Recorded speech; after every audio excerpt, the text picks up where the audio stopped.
Hey everyone, it's the old bull here. Today I've got a very special guest. This is my daughter, Elizabeth. Now Hello. we named her Elizabeth because we wanted to give her the chance to choose whatever name she wants to be called, whether she wants to be called Eliza or Beth or Liz or whatever. Anyway, we've always called her Beth. She calls herself Liz. So there could be some discrepancies there when we're talking because I just always call her Beth. But please forgive me for that. A few people have been asking us to do some different types of content, and one of the things that we thought might be interesting is to talk to someone who literally knows nothing about crypto. And that's Beth. That's she doesn't me. know. Yeah, she doesn't know anything.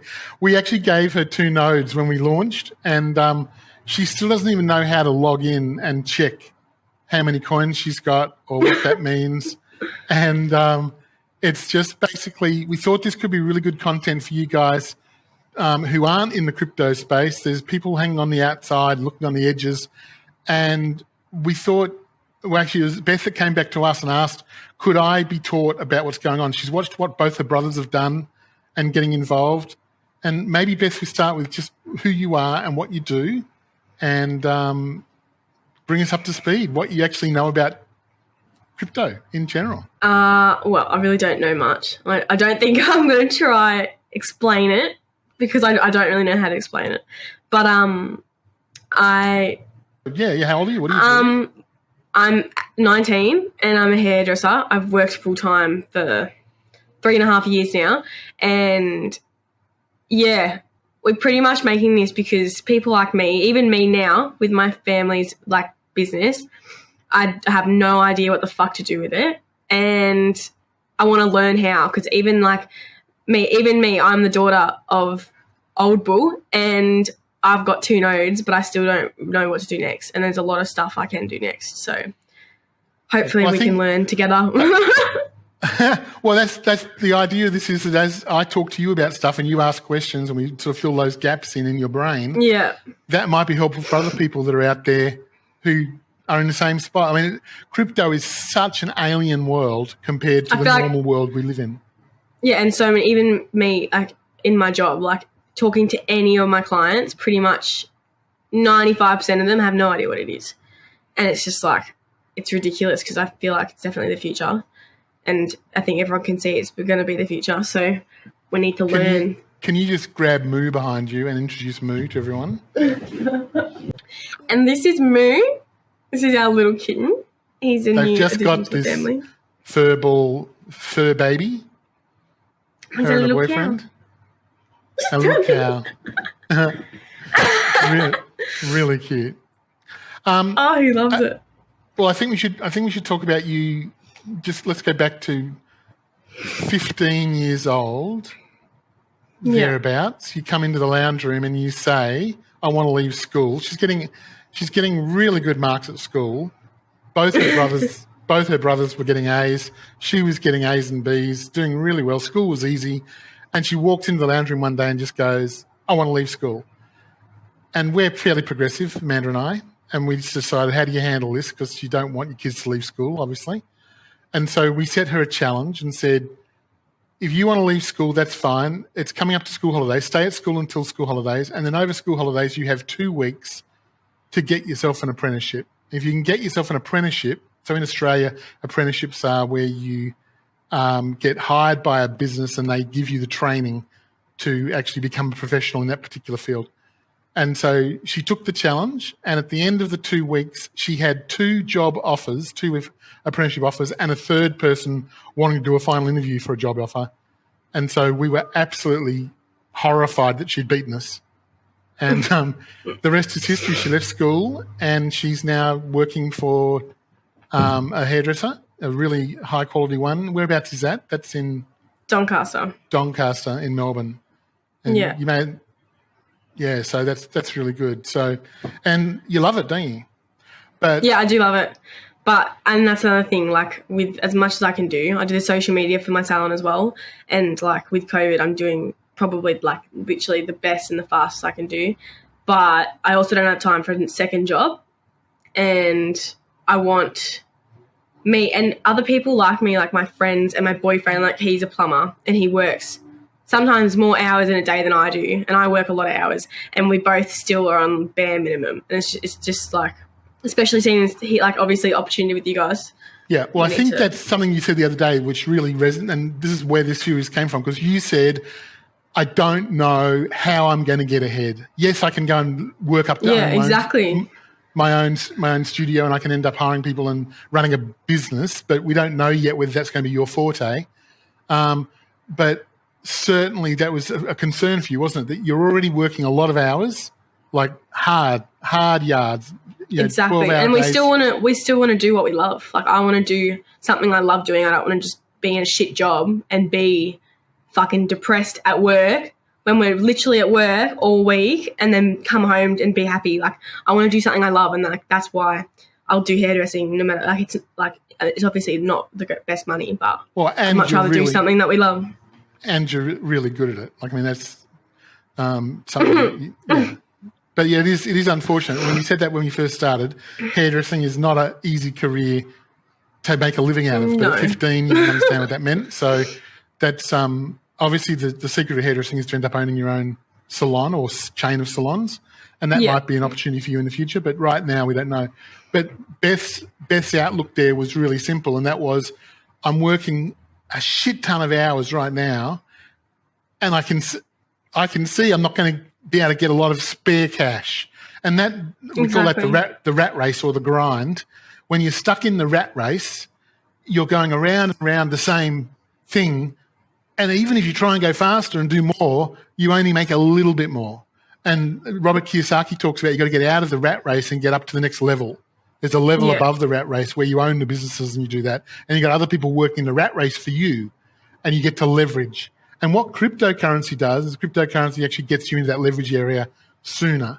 And at the moment, it's unregulated, and the governments are all coming in a rush. It's going to be maybe 2 years. The opportunity of crypto will change dramatically from being this big right now to being really small in about 4 or 5 years. When all the governments get the regulation in, they'll regulate out the opportunity, and they'll keep a little tiny. It'll be like normal shares now. You can buy shares right now, but it's very hard to live on shares. But if you buy the right cryptocurrency, and we've all heard those stories, if you bought Dogecoin, which is what they call a shit coin, it doesn't have any value. It doesn't do anything. It's almost the opposite of Bitcoin. But if you'd bought that when it was a meme, it was made to be a joke. They actually made Dogecoin as a joke. And then Elon got involved and started tweeting about it and stuff, and it shot up to 25 cents, which it should never have done. It's not worth 25 cents. There's more of them in the world than there should be. There's no cap to how many there are. But it went to 25 cents. So that's where the mind fuck all comes in. Yeah, it doesn't make sense. You don't understand it. So I'll try and explain how coins work and why certain attributes fit in. But that's what this series is going to be about, is how we can actually understand what's going on. So Beth's biggest problem, I think, was when we started talking about this as a family. So you weren't, you were living with us in the same house when we started doing this. So this was we were all in the same house. So the boys were down the back of the house. Beth actually had the master bedroom at the front with her own ensuite, because being a young girl, we felt that was nice for her to be able to have her friends over and stuff and not annoy the rest of the house with having people around. But it was really the four of us, Amanda, myself, Jet and Sam. We were in the crypto group, and you were really Sam, Jet and I, and then Mum was doing marketing for the orange juice company, and I was helping Mum with that and doing other stuff. And then Jet, Sam and I were doing crypto stuff. Jet and I were trading NFTs, and Sam was helping us Sam was putting in money, and Sam was running a massage business, so he's doing some massaging and stuff. So basically we were really fragmented, weren't we? Like, we were all doing different things. We were all living in the same house. Yeah. But you were just like, you guys are fucking losers. You're going to lose all your money. You don't know what's going on. I wasn't like that. I was just like to someone that like, it doesn't make any sense to you. Like, putting so much money into a business like that. Obviously, like, you look at it now and like it's obviously all going to pay off. But at the start, like it is, everyone knows it looked crazy, the gist of didn't it? crypto. It's still gambling in a way, and like you have to. There's obviously like, you know, things that you can learn to help you, and obviously the people out there that like, you know, do a lot of it and have a lot of experience, but the people like us, there's like, obviously I'm going to look at that and be like, what the fuck? Because like it doesn't make sense to people. And to someone like me, I'm just like, you have that. And like for us, that's like, we didn't have money majority of like me and my brother's lives. It's like, we have that. Well, what are you going to like, why are you doing all this with it? And then, yeah, I know obviously some now, but hopefully you guys can explain what it actually all is and how it works. Okay, so when you think about where we started and we were in our lounge room when we started this business, what are your memories when you think about what was your first memory of crypto? Can you remember, like, what's your first recall of where you heard about it in our family and then what you thought at the time? I remember when the boys like first bought into NFTs. Yeah, and I had no idea what it was, and they just like bought something, and they. Can you remember how much? Can you remember how many months? How many months was it? Can you remember what Jet spent on that first NFT that he bought? It's a few grand, wasn't it? I think it was almost $1,000. Yeah, it was a lot of money. Yeah. Even I was shocked when he bought that. I was like, and he wanted it. Was that the first one? That was the very first one he bought. He bought a deadhead. And then he bought a more expensive one, yeah. Okay. And how much did you sell that for? The deadhead, I think we made a small profit on, but we ended up flipping NFTs for the next several months, and he had a week there where he made about $54,000 in a week. In 1 week? Yeah. Are you fucking serious? Yeah. No, he absolutely killed it. Oh my God.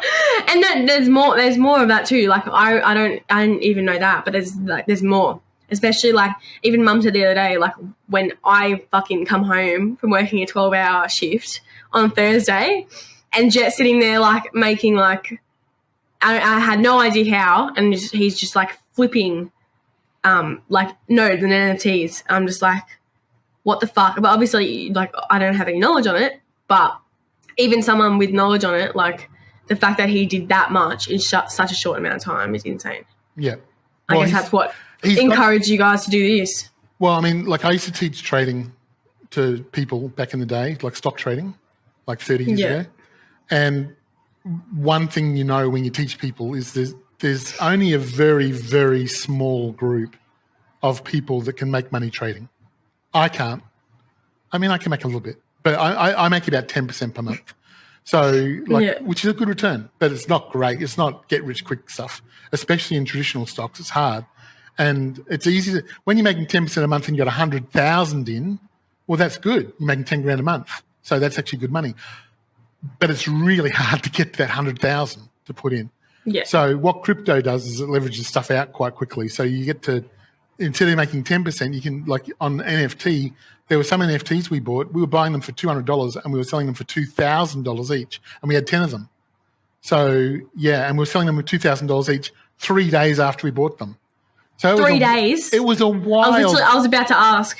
Yeah, it was a wild time. That was 2021. So that's not happening right now. You can't really do that now. That's gone.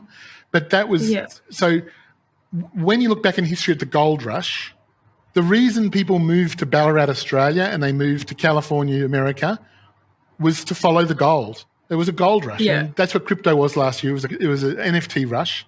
And people... It was batshit crazy, and it will never be repeated again as it was last year. But there were some of us that worked out, and Jet had the right brain, that trader's brain.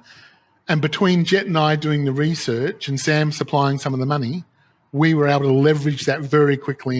And so Jet and Sam actually funded Playable in real terms. We actually had the, whatever it cost to launch Playable, $50,000+. They actually put that money in and bought the first 50 nodes. So they actually put that in to buy the first 50 nodes. So wow. it was and that was a huge risk for them because Playable might not have worked. They might have lost their whole $50,000. Exactly. But that's now they're pretty happy. You know, they got a lot of coin and they're sitting pretty. Now, remember, they bought a Gala node as well. That was their first investment.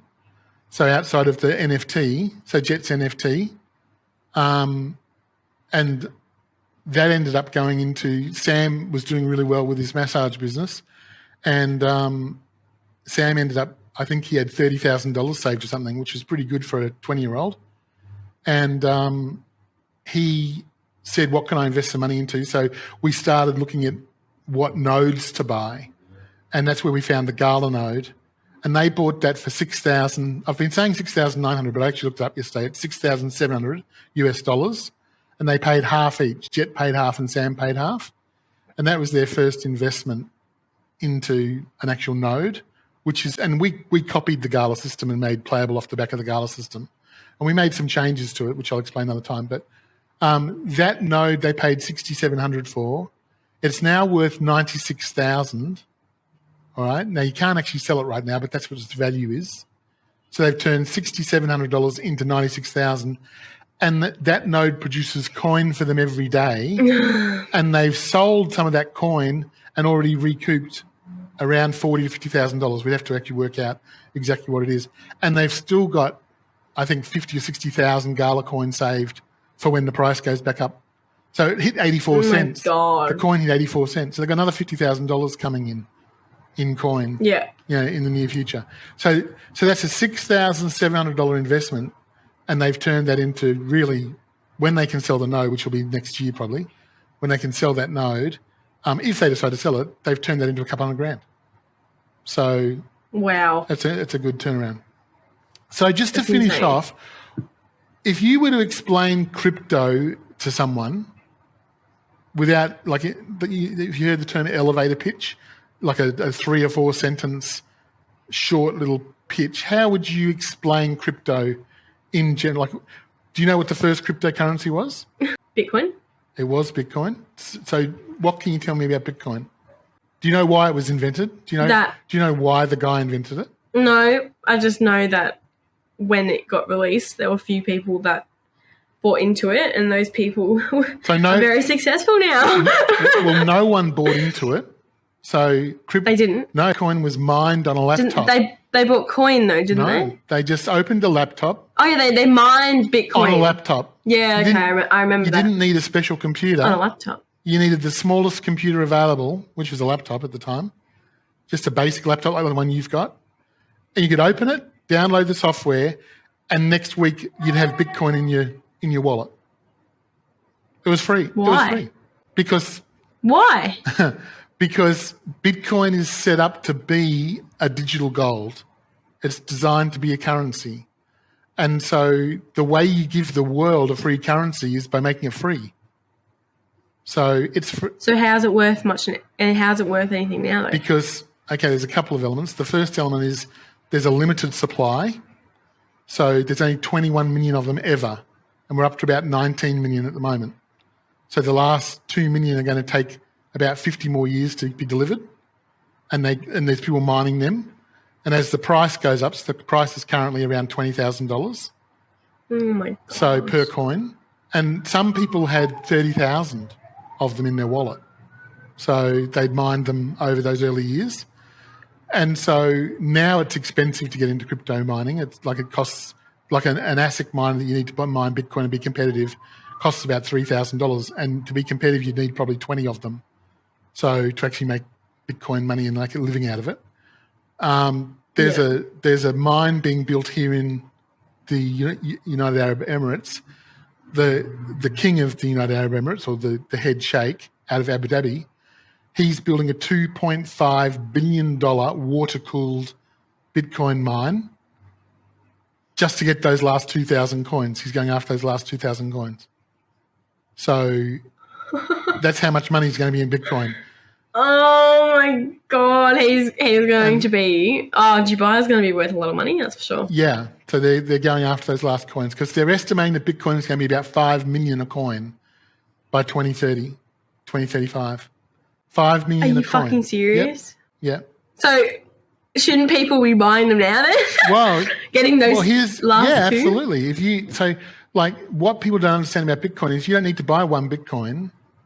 Bitcoin's broken down into 1/1,000,000th of a Bitcoin called a Satoshi or a SAT, S-A-T.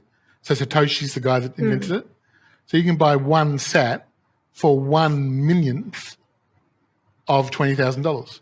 So you can go and buy $5 worth of Bitcoin this week if you want to. Right. So people don't understand that. So yes, you should really be saving. You should take out of your wage, even if it's meager. You should take $5 or $10 and buy $5 or $10 worth of Bitcoin, because if it goes up by 50 times or 100 times, even that little $10 part, if it goes up by 100 times, you turn the $100 into $1,000 without working. So you've got to try, and we'll talk about this another time, but you've got to try and work out what are the best coins to invest that little bit of money you've got into. Yeah. And maybe next time. And even that, that is nothing. Like $10 a week. Yeah. Is like, not buying like one tiny thing from the week. Yeah, not buying a coffee and an opportunity. A coffee and a sandwich. Yeah, exactly. Yeah. So make your sandwich and drink some water. So so or make your coffee. make your coffee. So cool. Well, let's end it there. So thanks for your time. I think it's going to be. Thanks for your time. I think it's going to be my pleasure. Talk to you soon. I think it's going to be really cool, and it's good talking to you. We don't get enough time chatting. Thanks, guys, for tuning in. No worries. And we'll come back with we'll be back. another episode. We'll try and work through this crypto craze.